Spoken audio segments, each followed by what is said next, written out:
Hmthu 38. Unedited. I don't remember much from my childhood, but I have memories of my auntie coming home to get me and telling me we were going to see Grandpa.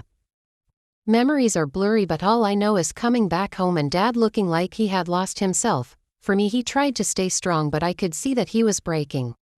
At 5, I learned those few moments of being back home to be quiet. We went to the grave site and the last I saw of my mum was in a casket.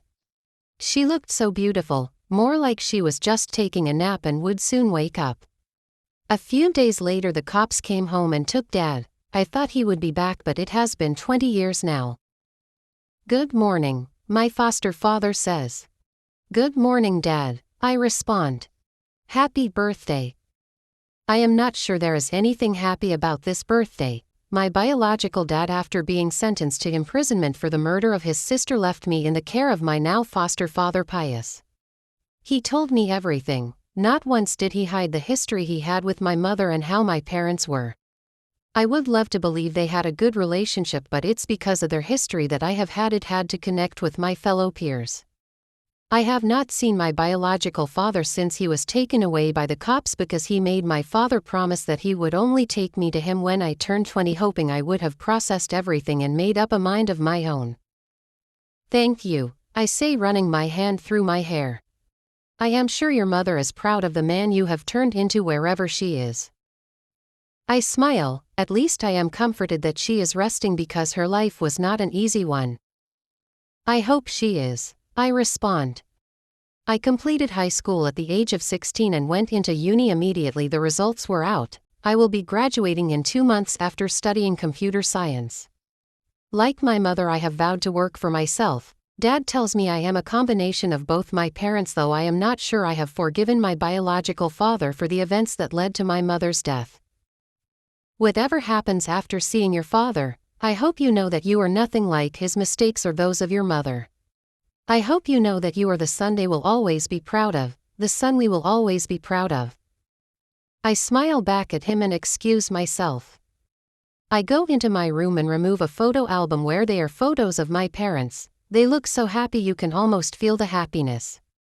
All my life I have been trying to make sense out of what happened between them, where they missed it, how they couldn't just sit down and agree that they were not compatible.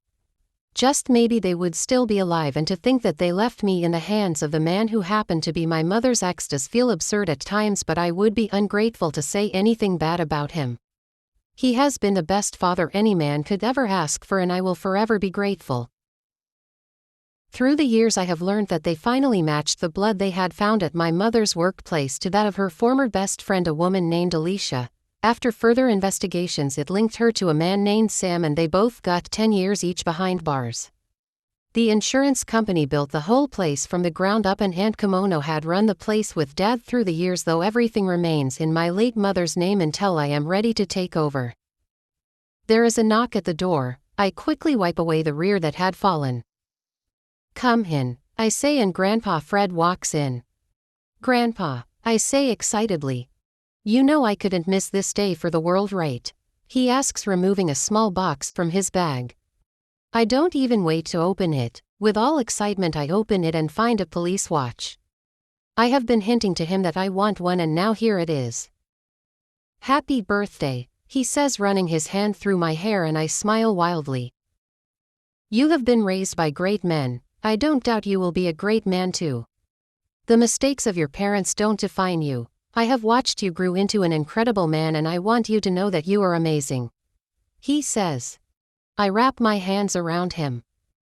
Your mother always said that it's easier to raise a boy into a fine young man than it is to change a grown-up. I want to believe we have done our best. Now stop thinking you had anything with your mother's death. It was unfortunate what happened to her. But it was never your fault. I swallow hard and smoke with tears glistering in my eyes. Are you ready to meet your father now? I breathe out heavily and nod. Awesome. Quenches girl when you